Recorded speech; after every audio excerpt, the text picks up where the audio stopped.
Il est 12h30 à peu près et on est... Où est-ce qu'on est ? Oui, on est sur le stand de No Life, c'est vrai. Alors c'est un stand qui ressemble pas mal à celui qu'on avait eu l'année dernière, vous l'aviez déjà vu, mais on va quand même faire le tour. Donc voilà, un stand ouvert, hein, comme l'année dernière encore une fois, qui permet aux gens de venir nous voir directement. Les mêmes tables en tech véritable, je vous la refais. Hein. Ça, si vous voulez, je fais attention à mon micro, c'est pas un mur porteur, c'est-à-dire que si on veut, on là-bas, on se fait une petite cuisine américaine, c'est sympa. Qu'est-ce qui se passe ? Il y a Benoît qui est en dédicace, qui parle avec les gens. Il y a pas mal de monde, on est content. Malgré le fait qu'on soit un peu excentré cette année, on est assez loin dans les halls du festival. Il y a quand même pas mal de monde qui viennent. Et donc ça fait plaisir. On a Thierry Falcoz, quand même le rédacteur en chef jeux vidéo, qui n'est pas là très souvent et que je vais interrompre juste maintenant, alors qu'il est en train de parler à un fan. Thierry Falcoz, donc qu'est-ce que vous faites à No Life ? Quelle est votre activité exactement ? Qu'est-ce que vous faites ici ? C'est quoi ces questions exactement? C'est pour quel programme? Vous travaillez pour qui, monsieur? Je travaille pour une petite chaîne de télévision, No Life. Parlez-en à vos amis si vous avez l'occasion, qui est visible aussi sur Noco. Noco.tv à partir de 5 € par mois, plus de 9000 vidéos. Parlez-en. Vous faites de la promotion? Exactement, c'est tout à fait ce que je fais. Donc sur le stand, on a aussi un petit coin dédicace sur lesquels sont d'ailleurs passés Davy, Purgatoire, l'équipe de Purgatoire, l'équipe de Noob. En fait, dans la petite mort, quand on l'a sorti, on savait pas si on allait faire d'autres albums. Du coup, l'album était comme ça. Et j'ai eu 3 rééditions de la BD. Donc les 3 rééditions sont comme ça. Et là, je viens de découvrir, là pour la première fois en dédicace, la 4e édition où il y a un... Et là, un t-shirt qui est vraiment bizarre. Cette année, une belle année, encore une très très belle année, une fréquentation énorme. Tous les gens sont très gentils, vraiment. Un super accueil comme d'habitude. On voit que c'est des passionnés qui sont heureux de rencontrer d'autres passionnés. Et que ce soit sur No Life ou même partout ailleurs, il n'y a que des gens sympas. Et là on va voir à peu près qui il y a. Il me semble que c'est... Ouais. T'aurais pas vu le scotch, s'il te plaît? Non, mais là je suis en train de tourner un truc. Mais ok, j'y pense, ok. Et donc là on a Sébastien Rucher. Donc Seb, est-ce que tu peux nous dire ce qui s'est passé hier sur le stand de No Life? Eh bien oui, tout à fait, Moguri. Effectivement, hier, il s'est passé quelque chose de curieux. En fait, il y a eu des fans du forum de la chaîne qui sont venus me voir. Et l'un d'entre eux, particulièrement connu des services, m'a demandé de fermer les yeux. Et d'imaginer une plaine devant moi, s'étendant à perte de vue. J'ai tout de suite pensé à Sapiens sur Amstrad, évidemment. Avec un ciel bleu et plein de petits lapins. Il se trouve que moi, j'aime bien les lapins, tout à fait. Et donc après quelques secondes, il m'a dit « ça y est, tu peux ouvrir les yeux ». Et là, quelle surprise devant moi. Eh bien, beaucoup de monde, beaucoup de fans du public de la chaîne. Il y avait même Josodio et Early avec des oreilles de lapin sur la tête. Voilà, tout ça pour moi. C'était très gentil. Ah, bravo.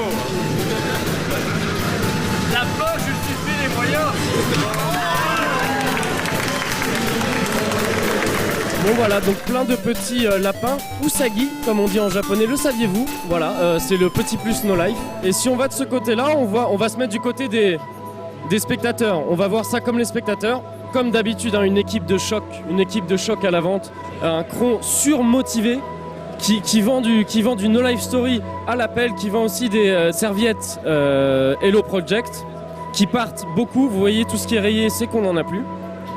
Ensuite, on a les articles habituels, c'est-à-dire les oubliés de la vieille histoire de Florent, No Life Story, le livre de Suzuka. Que dire sinon que le t-shirt XP est toujours là? Prenez-le avant que ça s'arrête parce que l'émission s'arrête. Donc ça va devenir très rare.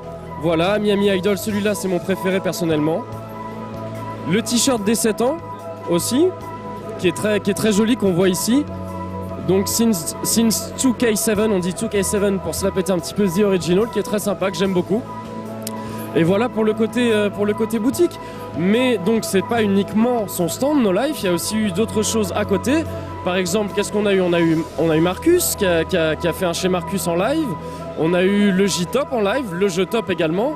Et on va regarder ça tout de suite d'ailleurs. On est bien équipés, on a une super scène. Les techniciens de No Life sont comme ça. Ça veut pas dire qu'ils ont des gros doigts comme moi, ça veut dire qu'ils savent ce qu'ils doivent faire. Donc ça c'est cool. Et voilà, il n'y a plus qu'à le faire. C'est la 300e, donc c'est quand même émouvant. 300 émissions. Et puis fêter à Japan Expo avec une salle de 3000 personnes, c'est juste un truc de fou. Donc je suis super content. Donc voilà. Allons-y, faisons-le.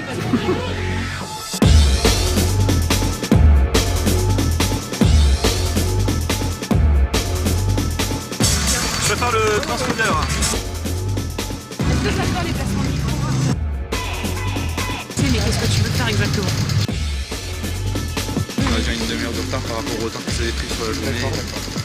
Je ressens pas de trac. En fait, tu sais, sur Japan Expo, toute la journée, je vois les gens.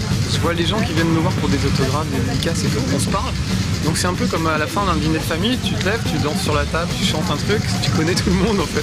Donc là, les gens qui sont à la salle, la plupart, je les ai vus passer dans la journée. Donc je me sens vraiment soutenu, encouragé. On sait qu'on va avoir des galères techniques, je sais qu'ils s'en foutent et que ça va les faire rire au contraire. Donc voilà.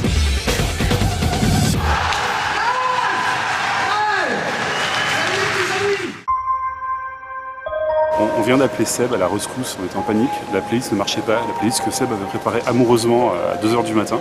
Il est arrivé et calmement, il s'est posé, il a dit je sais pas si je vais réussir, puis 2 minutes après il avait réussi, voilà. Il fallait changer la lettre du lecteur pour la clé USB.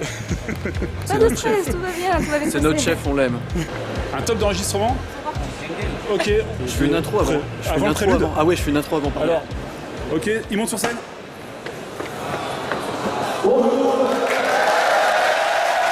Là, ça commence à monter.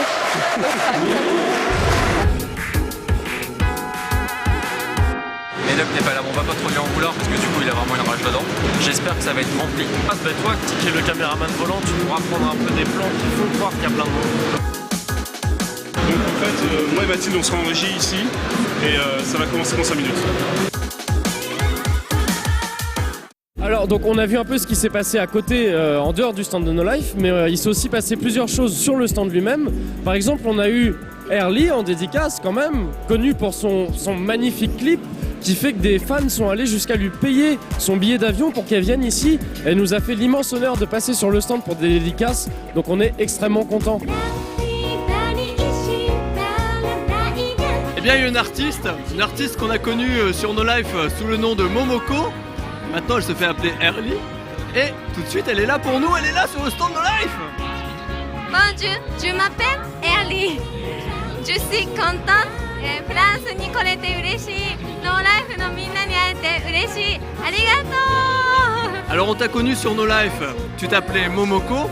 Alors, pourquoi ce changement de nom de scène? エアリーというのは空気のように優しく心を包み込むという意味を込めて名前を変えました。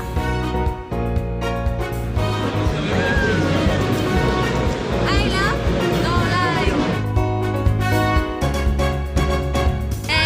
私の力じゃなくこうファンの人が頑張って募金をしてくれて、来ることができました。もう夢のようでとても感動しました。 On a hâte de voir des nouveaux clips de Airly dans le J-Top. On a eu aussi Saiki Kenzo, que vous connaissez peut-être pour ses reprises d'un certain Klo-Klo, ou Kulo-Kulo, comme on dit au Japon, qui est passé en dédicace et qui a fait un mini live aussi, c'était très sympa.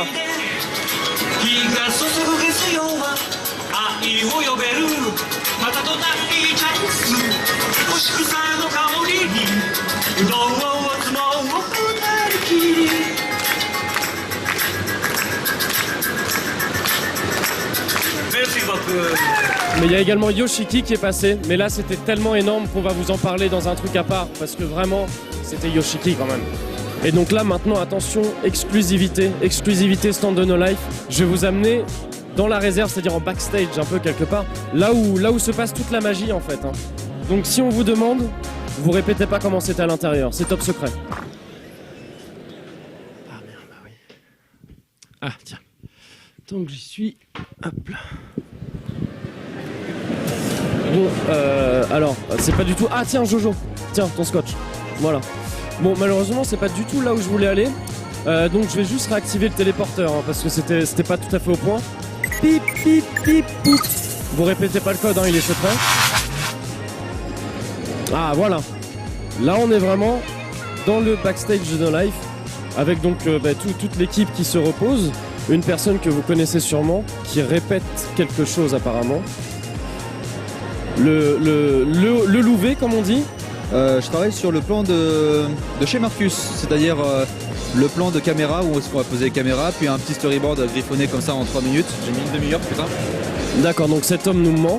très bien. Donc on a également là le PC qui diffuse les vidéos sur le grand écran qui est au milieu du stand. C'est de là qu'on gère tout ça. La régie, le petit frigo quand même pour se sustenter. Et là on voit les gâteaux que nous font des très gentils spectateurs. On a des choses délicieuses à manger grâce à eux. Et bien sûr on a les stocks de t-shirts que vous avez vu tout à l'heure du côté boutique. Et ben voilà, on a à peu près fait le tour du stand et de son backstage. Donc je pense que vous avez vraiment vu tout ce qu'il y avait à voir sur le stand de No Life. Et on se revoit l'année prochaine de toute façon.